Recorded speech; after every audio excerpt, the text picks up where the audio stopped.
natuloy na. Matagal namin plano mag-ina. Niyaya niya ako kung gusto ko rin mag-grocery. Aba, sino naman tatanggi? Yan guys, natuloy na ang aming banding. Excited na ang Diyos ang pumasok. Hasing-hase. Akala mo'y babayad. At ang guard na ito, hawakan mo ang bag ko. Kuya, ang dalas ng Diyos baka hindi mapunaw. Bilis. Yan, dito tayo sa mga sabon. Sana mga sabon ito panlalaki at nang hindi ako maglaba. Let's try something new.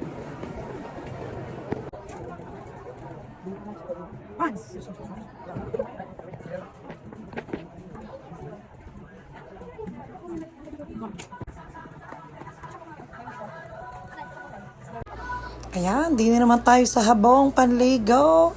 Inamoy ng inamoy ng Diyosa. Iisa naman ang amoy. Pare-parehong masangheg. Mapapakimbot ka naman talaga pag hindi ka babayad.